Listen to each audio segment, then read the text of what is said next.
Snow fell the way memory does, quietly, endlessly, as if the land itself were remembering something it had almost forgotten. It blanketed the Wild West in a pale hush, softening the hard edges of fences and roofs, of regrets and reputations, and on that morning Samuel Frost Calder rode alone through it, his horse's breath rising in white plumes while his own heart felt older than his 30 years, and just before the wind shifted,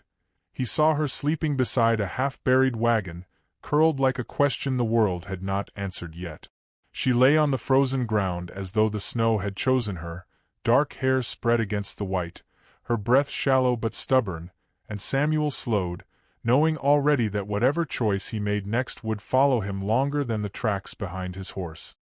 He dismounted, boots crunching softly, and saw the bruises on her feet, the way her hands were clenched as if still holding on to something lost, and he spoke without knowing why, voice low and careful, "Trust me, I only want to give you shelter," though she did not wake, and the snow kept falling as if listening for his truth. Before she was this still body beside a wagon, Anoki Silent Pine had been moving, always moving, following the rhythm of her people across the land while winter crept in early that year like an uninvited guest. She was only 20, the chief's maid, a girl shaped by service and silence, accustomed to tending fires and children, to standing just behind the important voices, and when the storm broke their line of travel, white walls rising where paths had been, she had been pushed aside by confusion, by shouting, by fear, until the noise faded and she found herself alone with only her own breath for company. She called out for her tribe until her throat burned,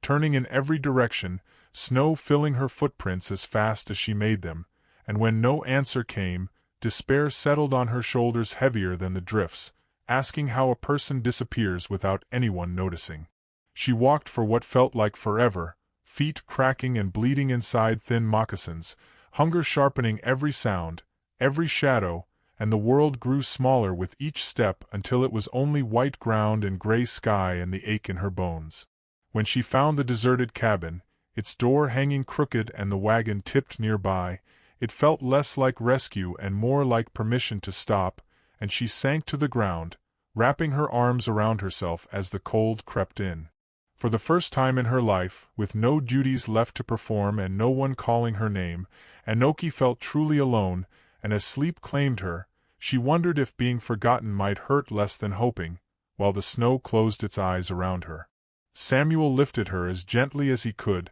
surprised by how light she felt, as if the storm had already begun to claim her, and he wrapped her in his coat, mounting his horse with care that bordered on reverence.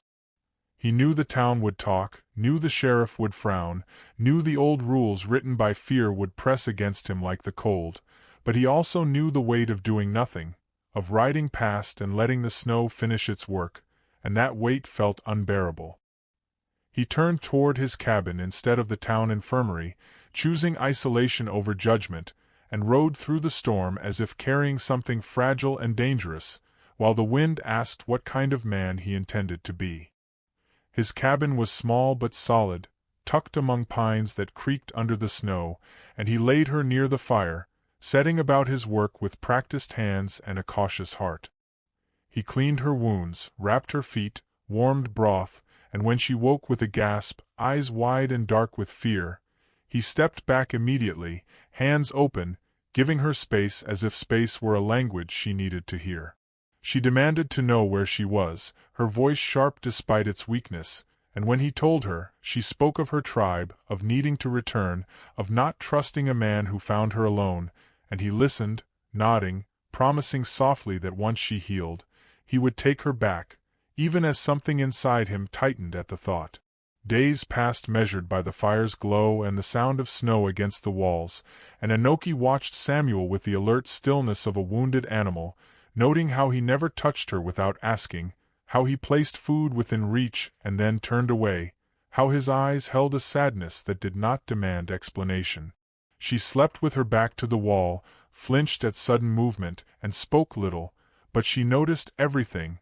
from the way he mended his coat to the way he whispered apologies to the fire when it smoked.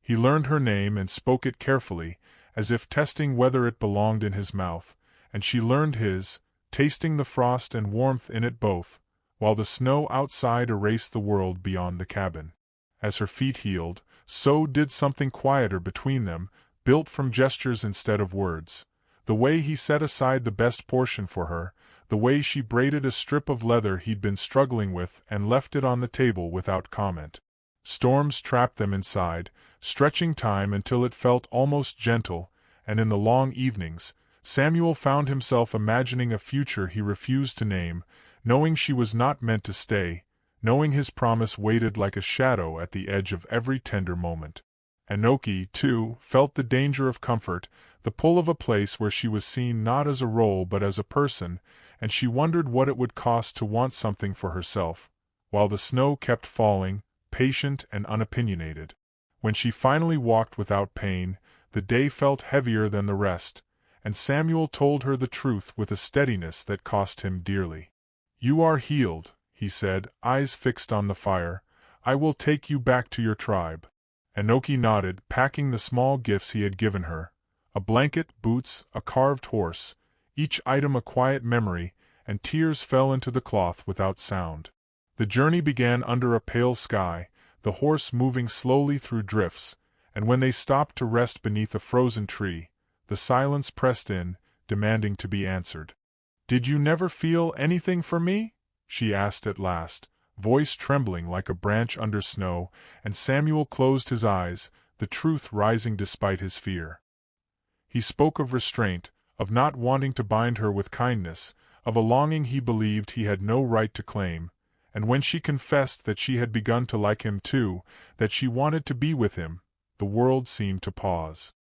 He moved closer, wiped the tears from her cheeks with a thumb roughened by work, and said, "I have liked you since the first time I saw you," before kissing her softly, snowflakes melting between them like witnesses to a vow not yet spoken. They turned back the next morning, not toward her tribe but toward his town, and every step the horse took felt heavier than the last, as though the road itself understood the weight of what they were choosing. When they arrived, the whispers rose instantly, sharper than the wind, curling around them like cold fingers, and Enoki felt Samuel's hand find hers without looking, steady and sure, a silent promise that he would not let her stand alone. The sheriff stepped forward, his voice firm with old warnings and older fear, speaking of boundaries crossed and shame invited, while the townsfolk gathered close, their faces tight with judgment, curiosity flickering in their eyes like unsure flames. Samuel listened without interruption,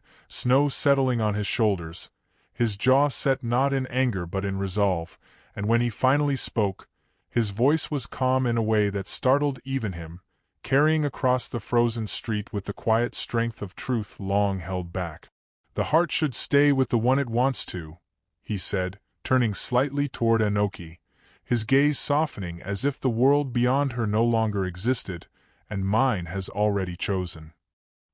He squeezed her hand, feeling her tremble, and before doubt could return to claim him, he stepped closer to her, lowering himself into the snow as if offering his own pride to the cold.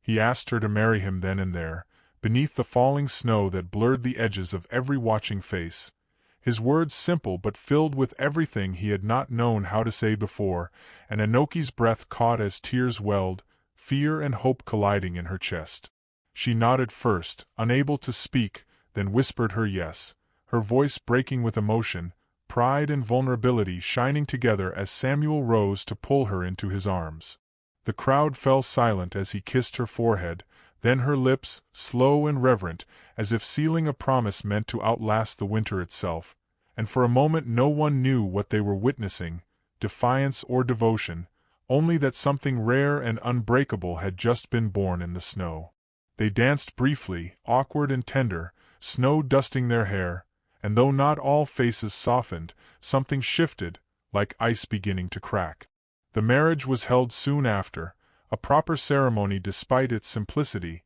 the church roof heavy with snow, the air inside warm with breath and anticipation. Samuel vowed protection, equality, and devotion, his voice steady, while Enoki vowed loyalty and chosen belonging, her words clear and strong, and when they kissed, bells rang out into the white world, carrying a promise that felt both new and ancient. Life after marriage unfolded quietly, the way real happiness often does, not with grand declarations, but with the soft poetry of everyday devotion. Mornings began with shared warmth beneath worn quilts, Samuel waking before the fire died and Enoki stirring only when she felt his presence leave the bed, her hand reaching for him even in sleep, as if afraid the world might take him the way it once took everything else. In the evenings, they cooked side by side, shoulders brushing, exchanging small smiles that carried whole conversations, and sometimes Samuel would pause just to watch her move through the cabin, amazed that love could feel this gentle and still feel so deep, and the snow outside pressed closer, listening. They spoke in low voices when the fire burned low, trading pieces of their past like sacred offerings, Samuel confessing the years of loneliness that hardened him, Enoki sharing the ache of always belonging to everyone except herself, and in those moments, he would take her hands and kiss the scars on her feet, reminding her that she had walked through pain and arrived whole. She would rest her forehead against his, whispering gratitude not for rescue, but for being chosen, and their silences grew comfortable, filled with meaning rather than fear, as if the cabin itself had learned how to breathe with them. Enoki carried that same quiet kindness into the town, stepping carefully at first, then with growing confidence, helping the baker before dawn, guiding children whose parents worked too long in the cold, sitting through the night beside the sick and humming old melodies that soothed even the worst fevers. People watched her hands, how they healed instead of taking, how they offered instead of demanding, and slowly the stares softened, suspicion melting into something like awe, while Samuel stood a little taller each day, pride warming him more than his coat ever could. The change came one snowy afternoon when the sheriff approached their cabin, hat in hand, his voice rough with humility. "We were wrong," he said, eyes meeting Enoki's without flinching. "You are part of this town now." For a moment Enoki could not speak, her breath catching as years of being unseen loosened their grip, and Samuel slipped an arm around her waist, grounding her in the truth of that moment. Acceptance settled over them like fresh snow, pure, unmarked, forgiving, and as they stood there together, watching flakes drift down, it felt as though the world had finally made room for their love, leaving them suspended in a happiness so quiet and complete it almost felt like a promise still unfolding. On a winter evening much like the first, Samuel and Enoki stood outside their cabin, wrapped in each other's warmth as snow drifted down in slow, tender spirals, the world hushed as if afraid to disturb what they had become. Samuel drew her close, his chin resting against her hair, and Enoki closed her eyes, listening to his heartbeat, the same steady rhythm that had once carried her out of the cold and into a life she never dared to imagine. They spoke softly of shelter, not as walls or fire, but as the choice to stay, to protect, to love without needing to be asked, and each word felt like a vow gently renewed.